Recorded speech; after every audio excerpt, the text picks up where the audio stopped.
Hallelujah. मैं परमेश्वर पिता का धन्यवाद करता हूँ आज के सुंदर दिन सुंदर समय के लिए कि प्रभु ने ये अवसर दिया कि मैं आप लोग के बीच में आ सकूं और कुछ वचनों को मैं आपसे शेयर कर सकूं, इसलिए मैं धन्यवाद करता हूं। सर्वप्रथम मेरे प्रिय भाई और बहन, आप सभी को मसीह में जय मसीह की। और मैं धन्यवाद करता हूं आप सभी ने अपना कीमती समय दिया कि हम परमेश्वर की महिमा कर सके, उसके वचनों को सुन सके, इसलिए हम धन्यवाद करते हैं।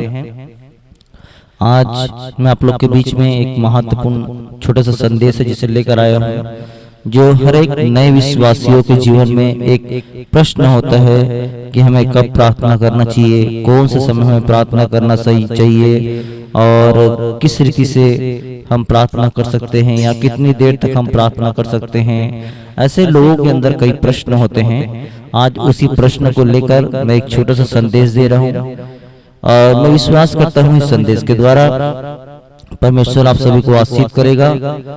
और आज का मैं संदेश को प्रारंभ कर रहा हूँ और पहला जो वचन हम पढ़ेंगे संदेश के लिए वो वचन पाया जाता है भजन संहिता की किताब उसका 5 अध्याय और तीसरा वचन। भजन संहिता की किताब उसका 5 अध्याय तीसरा वचन। यहाँ इस प्रकार से लिखा हुआ है, हे यहोवा, भोर को मेरी वाणी तुझे सुनाई देगी, मैं भोर को प्रार्थना करके तेरी बाट चाहूंगा। हालेलुया। हम देखते हैं मेरे प्रियो, इस वचन के अंदर भजनकार कहता है कि मैं भोर को प्रार्थना करके तेरी बाट चाहूंगा, लिखा है। हालेलुया। उसी प्रकार से आज कई लोगों के अंदर प्रश्न है कि हम प्रार्थना कब करें और कैसे करें, तो उसी विषय में हम थोड़ी सी बात करेंगे। और यह वह पद है जिसका हवाला देकर यह सिद्ध करने का यत्न किया जाता है कि बाइबल में प्रथम प्रार्थना करने का सबसे उपयुक्त समय सुबह यानी भोर का बताया गया है, परंतु बाइबल ऐसा बिल्कुल नहीं कहती है। बाइबल में प्रार्थना करने के लिए कोई विशेष समय का निर्धारण नहीं किया गया है, ना ही कोई सुझाव दिया गया है। आज प्रत्येक किसी को अगर आप पूछेंगे कि हमें प्रार्थना करना कब करना चाहिए, तो हर एक लोगों का एक जवाब होता है कि आप सवेरे 3 बजे या 4 बजे से लेकर 6 बजे तक प्रार्थना करें, 7 बजे तक प्रार्थना करें। या किसी का जवाब होता है कि आप दोपहर में प्रार्थना करें, कोई बोलता है रात में प्रार्थना करें, किसी कहना होता है कि पूरा रात भर प्रार्थना करें। और मैं आप सभी को एक ही चीज बताना चाहूंगा मेरे प्रियो, कि मैंने जो अपनी लाइफ में देखा और सीखा है, अधिकांश लोग भरमा जाते हैं कि हम कैसे प्रार्थना करें, कितना समय प्रार्थना करें। तो मैं एक ही चीज बोलना चाहूंगा, आप सभी किसी चीजों का टाइम सेट मत कीजिए। आपको जब अवसर मिलता है तब आप प्रार्थना कर सकते हैं, जब आप चाहते हैं तब आप प्रार्थना कर सकते हैं। इसके लिए कोई टाइम टेबल फिक्स नहीं किया गया है कि आपको रात में प्रार्थना करना है या दिन में प्रार्थना करना है, बिल्कुल नहीं। क्योंकि आजकल लोग सिर्फ भरमाने में लग गए हैं कि आपको इस समय प्रार्थना करेंगे। बाइबल बोलता है कि परमेश्वर जिस समय मिल सकता है उस समय उसको पुकारो, उस समय उससे बातचीत करो, और वही समय आपके लिए बेस्ट है। जब आपको समय मिला है तब आप प्रार्थना कीजिए। आज लोग एक बात बोलते हैं, जब जागे तब सवेरा। उसी प्रकार से मेरे प्रियो, आपके पास अवसर है, आपको जब समय मिलता है तब आप प्रार्थना कीजिए। क्योंकि यशायाह भविष्यवक्ता के लिए बाइबल में बताया गया है कि वह रात को परमेश्वर से प्रार्थना में समय बिताता था। और यशायाह 26 के उसके 9 में लिखा है, रात के समय मैं जी से तेरी लालसा करता हूँ, मेरा संपूर्ण मन यत्न से तुझे ढूंढता है। हालेलुया। उसी प्रकार से संपूर्ण मन से यत्न करते हुए, आत्मा से प्रयास करते हुए आप परमेश्वर को ढूंढिए। देखिए, एक भजनकार बोलता है सवेरे प्रार्थना करता हूँ। यहाँ पर यशायाह बोलता है कि मुझे एक लालसा है रात के समय में, जिस समय आप मिल सकते मैं उस समय प्रार्थना करता हूँ। यही यशायाह जो रात में प्रार्थना करता है, सुबह भी प्रार्थना करता है। उसके विषय में अगर आपको जानना है तो यशायाह 50 का उसका 4 जब आप पढ़ते हैं, वहां लिखा है, भोर को नित्य मुझे जगाता और मेरे कान को खोलता है कि मैं शिष्य के समान सुनूं। हालेलुया। इसलिए मैं इस संदेश को आज बड़े छोटे प्रारूप में आपको बता रहा हूं कि आप समय सेट मत कीजिए किसी चीजों का। आपको जब परमिशन मिल सकता है तब आप प्रार्थना कीजिए।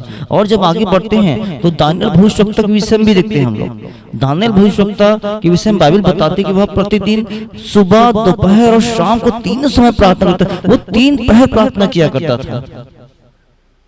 इसका मतलब ये है कि जब अब उसको समय मिल रहा है तब आप प्रार्थना कर रहे हैं। जब दानिएल को समय मिल रहा है तब वो सुबह, दोपहर, शाम प्रार्थना करता था। स्वयं प्रभु यीशु मसीह के लिए बताया गया है कि वह पहाड़ में प्रार्थना करने गया और परमेश्वर से प्रार्थना करने में सारी रात बिताई। देखो यीशु मसीह भी खुद यहाँ पर सारी रात बिता रहा है प्रार्थना में।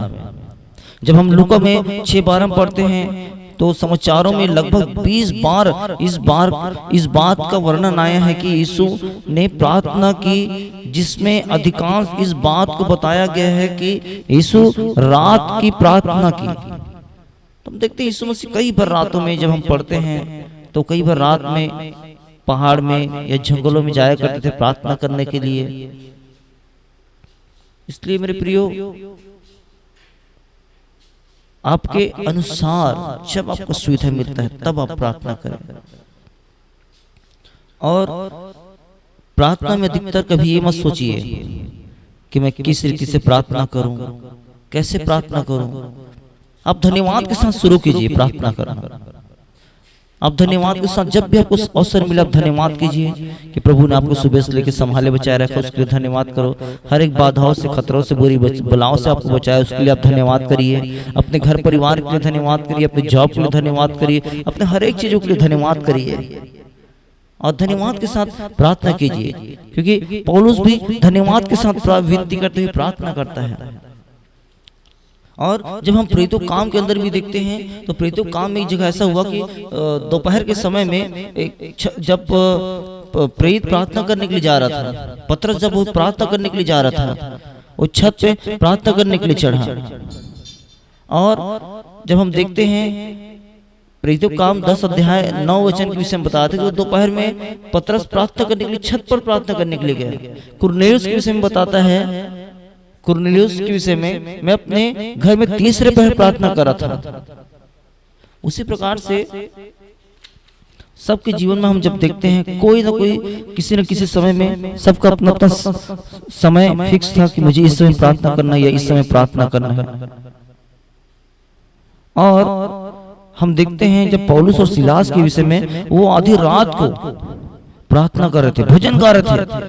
वो आधी रात को जब वो बंदी गृह के अंदर में थे तब उन लोग भजन गा रहे थे, प्रार्थना कर रहे थे। दाऊद जिसने अनेक बार अपने भजनों में भोर, सुबह को प्रार्थना की जाने को प्रोत्साहन दिया है।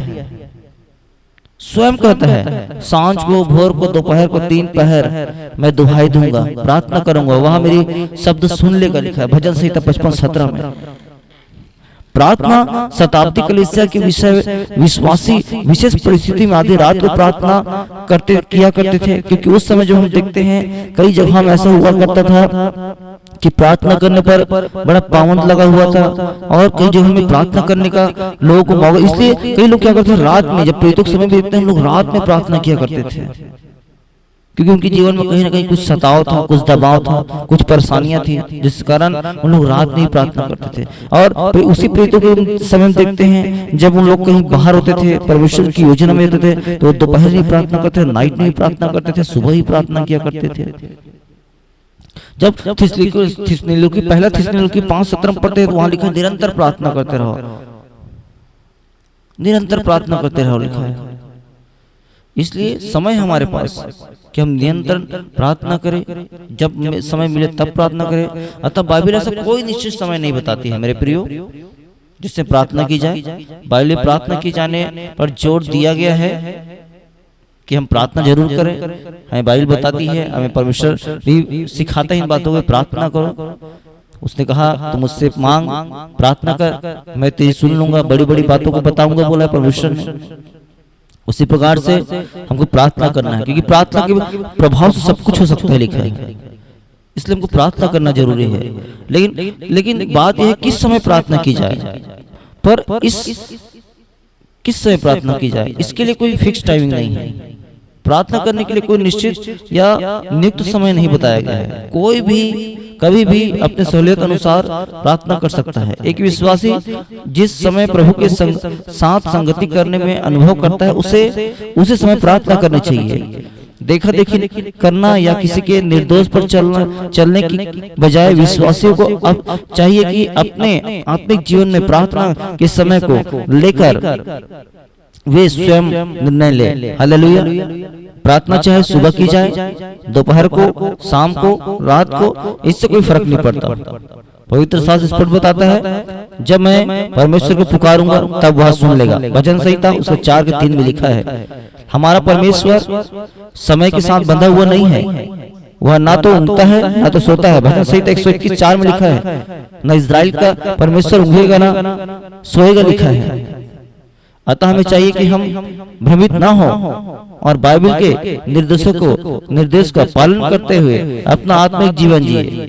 तो मेरे प्रियो, मैं यही बता रहा था कि हमें कब प्रार्थना करना चाहिए। जब आपको अवसर मिलता है तब आप प्रार्थना करें, जब आपको लगता है तब प्रार्थना करें।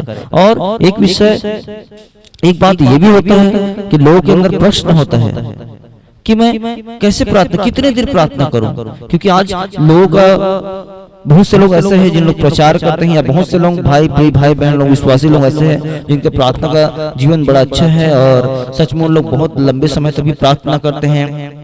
जब आप किसी को जीवन को आप देखते हैं, कई प्रचारक हैं तो उन्होंने अपने प्रार्थना के विषय में जब उन्होंने बताया कि किसी को जब पूछे तो कोई बोलता है मैं 1 घंटा प्रार्थना, कोई 2 घंटा, कोई 4 घंटा, कोई 6 घंटा और 8 घंटा प्रार्थना करने वाले लोग भी हैं। लेकिन मेरे प्रिय, परमेश्वर आपके 1 मिनट की भी प्रार्थना को, 5 मिनट की भी प्रार्थना को, 1 घंटे की प्रार्थना को भी सुनता है।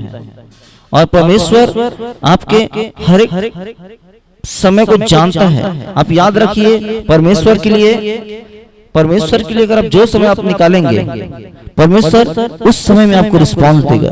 आप जिस समय परमेश्वर को पुकारेंगे, परमेश्वर उसी समय आपका सुनेगा। इसके लिए आपको एकदम चिंता करने का जरूरत नहीं है। हालेलुया। कि हम कितना समय प्रार्थना करें या कितने देर प्रार्थना करें। हाँ, लेकिन मैं ये जरूर बोल सकता हूँ कि आपको प्रार्थना करना है, क्योंकि जब हम प्रार्थना करते तब हम परमेश्वर से बातचीत करते हैं, हम मल युद्ध करते हैं, हम लड़ाई करते हैं उस समय प्रार्थना में, और हमको विजय भी पाना है प्रार्थना में। याकूब के जीवन में देखते हैं, वो पांव फटने तक मल युद्ध करता रहा, प्रार्थना करता रहा। मेरे प्रिय, जब हम प्रार्थना करते हैं ना तो हम क्या करते हैं मालूम है? हम हर एक वो बाड़ों को जो हमारे जीवन में हो सकता है, वो बाड़ा आपका सुस्ती हो सकता है, हो सकता है वो बाड़ा आपका नींद हो सकता है, हो सकता है वो बाड़ा आपके हाथ पैर का दर्द हो सकता है, जो आपको प्रार्थना करने के लिए, आपको बैठने के लिए, आपको घुटना टेकने के लिए आपको रोक सकता है। हालेलुया। लेकिन हम उस बाड़ों को तोड़ना है, उस बाड़े को तोड़ के हमें विजयी होना है। आज कई लोग देखते हैं 5 मिनट 10 मिनट प्रार्थना करने के बाद में वो लोग सुस्त हो जाते हैं, बोले हमने बहुत प्रार्थना कर लिया, बहुत लंबा प्रार्थना कर लिया। मेरे प्रिय भाई और बहन, मैं आपको बताना चाहूंगा, आप प्रार्थना धन्यवाद के साथ कीजिए, घोषणाओं के साथ कीजिए, अपने आप को कवर कीजिए, अपने परिवार को कवर कीजिए, अपने मिनिस्ट्री को कवर कीजिए, अपने लोगों को कवर कीजिए। हालेलुया। आप 5 मिनट की प्रार्थना के लिए क्या कवर कर सकते हैं? आपको खाना खाने में कम से कम 10 मिनट, 15 मिनट, 20 मिनट, कोई आधा घंटा भी लग जाता है खाना खाने के लिए। और प्रार्थना करने के लिए मात्र 2 मिनट और 5 मिनट। मैं खाने की प्रार्थना की बात नहीं कर रहा हूँ इस समय, मैं अपने व्यक्तिगत लाइफ के लिए प्रार्थना की बात कर रहा हूँ। अब खाने की प्रार्थना के लिए मत लीजिएगा। लेकिन हम देखते हैं खाने के समय जब हम बैठते तो कितना समय तक खाना खाते हैं। उस समय हमारा क्या पैर दर्द नहीं देता होगा?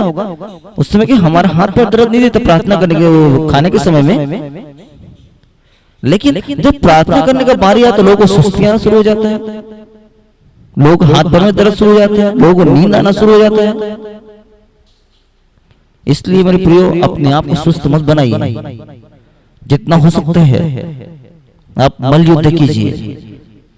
पौलुस बोलता है मैं अच्छी कुश्ती लड़ता हूँ, बोलता है। पौलुस बोलता है मैं तुमसे अधिक अन्य भाषा में प्रार्थना करता हूँ, तुमसे अधिक प्रार्थना करता हूँ, बोलता है।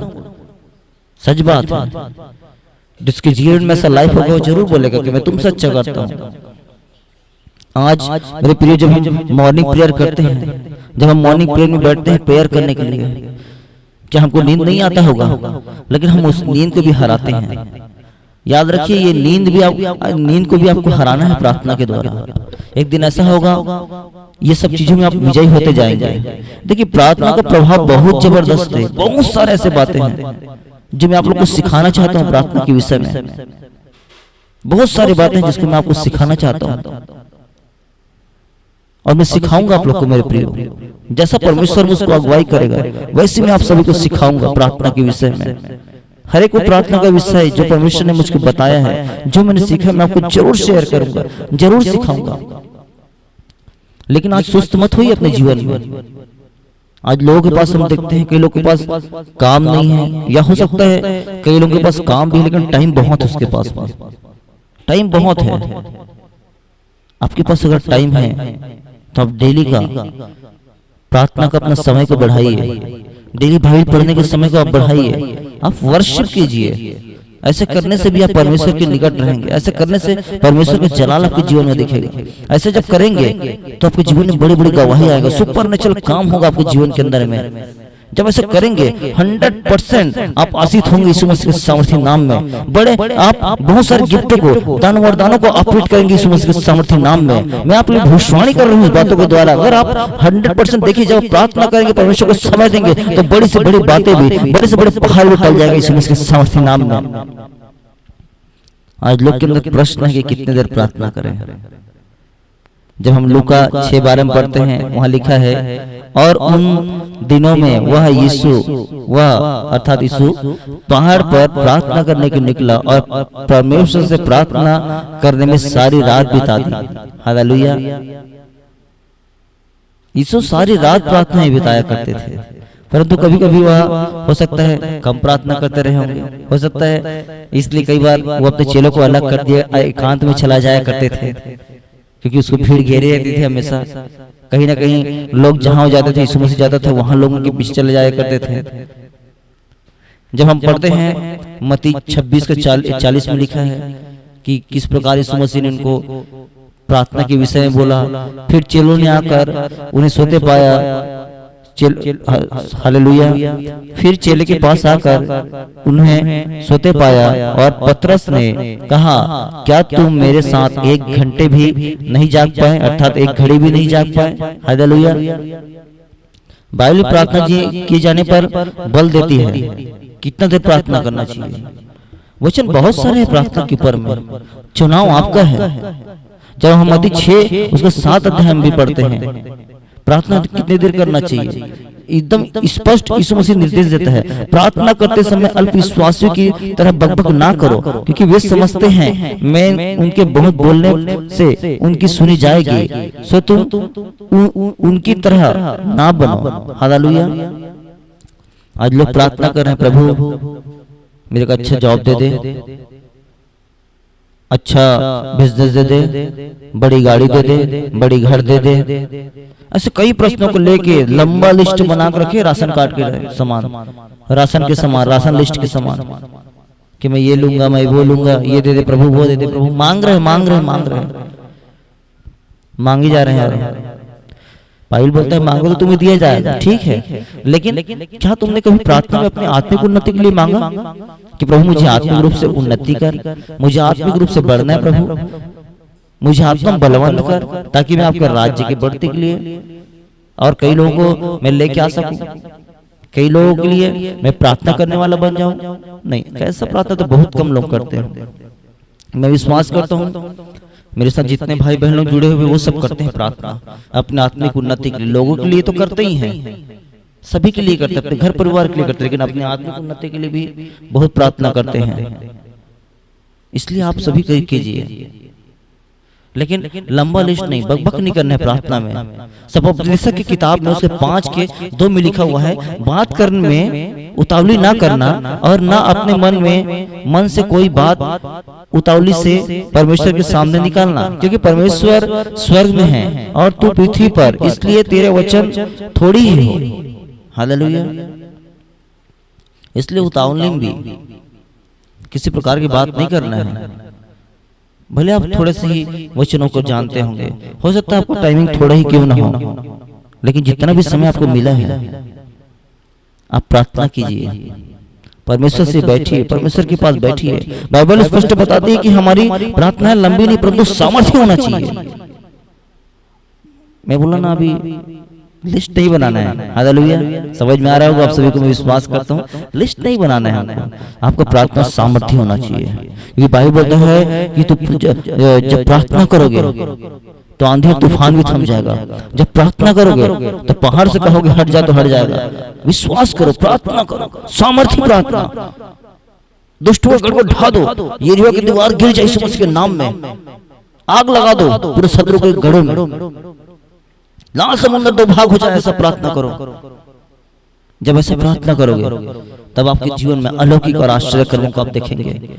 आज लोग प्रार्थना करते हैं लेकिन प्रार्थना के साथ उनके जीवन जब देखते हैं तो लड़ाई नहीं होता, लड़ाई वाला जीवन नहीं। आपको लड़ना है प्रार्थना में, क्योंकि आपका वर्ड बहुत इंपॉर्टेंट है। अब जो बोलेंगे परमेश्वर वही आपके लिए करेगा। अब जो बोलेंगे परमेश्वर आपके लिए वही करेगा। मैं आपके लिए बोल रहा हूं, आप जो बोलेंगे यीशु मसीह के नाम में परमेश्वर वही करेगा। आपकी प्रार्थना सामर्थ्य प्रार्थना होना चाहिए, योद्धाओं की तरह होना चाहिए, ललकार की प्रार्थना होना चाहिए आपके जीवन में। फालतू की बकबक नहीं। ना लंबे लिस्ट बना के प्रार्थना मत करो कि लंबे लिस्ट बना लिए प्रार्थना कर लिए। स्वयं प्रभु यीशु मसीह बिना मतलब की लंबी प्रार्थना करने वालों को जमकर डांटते हैं, आलोचना भी करते हैं। अतः बाइबल दृष्टिकोण से यह महत्वपूर्ण नहीं कि हम कितनी प्रार्थना करें, महत्वपूर्ण यह है कि हम प्रार्थना कैसे करें। कुछ प्रचारक एवं पास्टर शिक्षा देते हैं कि प्रार्थना कम से कम 1 घंटे की जानी चाहिए।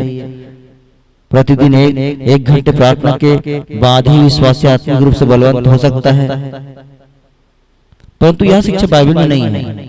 कुछ पास्टर एवं वे अपने व्यक्तिगत अनुभव धर्म सिद्धांत बना लेते हैं। जब हम देखते हैं हर एक व्यक्ति का प्रार्थना समय बिताने की अवधि, कोई 5 मिनट, कोई आधा घंटा, कोई 1 घंटा। लेकिन मेरे प्रिय आपको बताना चाहूंगा, जितना ज्यादा आप प्रार्थना करेंगे परमेश्वर से, जितना ज्यादा आप लड़ाई करेंगे, पांव फटने तक लड़ाई करो, जितना समय मिले लड़ाई करो, प्रार्थना करो लगातार। आप अपने जीवन के अंदर देखेंगे बड़े आश्चर्य कर्म को देखेंगे, बड़े अनुभव को देखेंगे आप। देखो, हो सकता है प्रार्थना करते हुए आपको कुछ अनुभव प्राप्त हो सकता है प्रार्थना के दौरान आपको कई आवाजें आ सकता है, हो सकता है आपको कुछ समय बाद ऐसा लगेगा कोई मेरे पास में है, ऐसा लग सकता है आपको। लेकिन ये सब चीज से भय नहीं खाना है, क्योंकि अधिकतर मैंने देखा है कई लोग मेरे पास पूछते हैं, बोले प्रॉफिट जी हम प्रार्थना किए, अचानक से हमको डर लगने लग जाता है, कोई बोलता है आवाज आता है। भाई एक चीज है मेरे प्रिय भाई बहन, आपको बताना चाहूंगा, आप अगर लड़ने वाले हैं तो ललकार तो होगा ही होगा। अगर आप प्रार्थना करने वाले हैं तो कहीं ना कहीं दुष्ट भी तो छटपटाएगा, क्योंकि आप जब घर से प्रार्थना कर रहे हैं, आप जहां भी जिस जगह से प्रार्थना कर रहे हैं, शत्रु के गढ़ में हलचल शुरू हो गया यीशु मसीह के नाम में। आप जहां से प्रार्थना कर रहे हैं, शत्रु के गढ़ में हलचल हो गया यीशु मसीह के नाम में। इसलिए मैं आपसे यही चीज बोलूंगा कि कम से कम आप अपने आत्मिक उन्नति के लिए प्रार्थना करें, अपने घर परिवार के लिए, अपने नगर के लिए, अपने राज्य के लिए, अपने देश के लिए प्रार्थना करें। और आपकी प्रार्थना सामर्थ्य के साथ होना चाहिए, परमेश्वर की महिमा के लिए होना चाहिए, परमेश्वर के राज्य की बढ़ती के लिए होना चाहिए। आज हम देखते हैं मेरे प्रियो, हम जिस नगर में या जिस गांव में, जिस मोहल्ले में रहते हैं, उस मोहल्ले में देखते हैं एक विश्वासी अगर मिल गया तो बहुत बड़ी बात है, लेकिन अन्य जाति की बहुत लोग मिल जाएंगे, विश्वासी एक मिलेंगे, क्रिश्चियन एक मिलेगा आपको। उसी प्रकार से मेरे प्रियो, आप सही प्रार्थना करो कि प्रभु हम जिस नगर में हैं उस नगर में हम नए नए आत्मा बचा सके, उस नगर में सुसमाचार सुना सके। जब आप ऐसे करेंगे तब तो परमेश्वर का राज्य बढ़ेगा, तब तो परमेश्वर के लोग बढ़ेंगे। आज बड़े बड़े धार्मिक स्थल बन रहे हैं, लेकिन जब हम देखते हैं तो एक छोटा कलीसिया तक के अभी गांव और मोहल्ले में नहीं है ठीक से। अगर आपका देश, आपका गांव, आपका राज्य 10 किलोमीटर, 20 किलोमीटर, 100 किलोमीटर के एरिया में फैला हुआ है, और जब आप गिनती लगाएंगे चर्चों का तो पता चलता है 10, 20, 30, उससे ज्यादा नहीं है। लेकिन जब धार्मिक स्थलों की गिनती करते हैं तो 200, 300 से ऊपर निकलता है। हालेलुया। इसलिए आप गढ़ों को ढाने वाला प्रार्थना करें, क्योंकि कई बार दुष्टों की सेना ऐसी होती है जो नगरों को बांध के रखा हुआ रहता है, लोगों को विश्वास मानने से रोकता है, लोगों को मसीह के बारे में जानने से रोकता है, या हो सकता है आपको प्रचार करने से, सुसमाचार फैलाने से भी आपको रोक सकता है। इसलिए जब आप अच्छी कुश्ती लड़ेंगे, अच्छा प्रार्थना करेंगे, फायर प्रार्थना करेंगे, तो परमेश्वर उसका रिजल्ट जरूर देगा।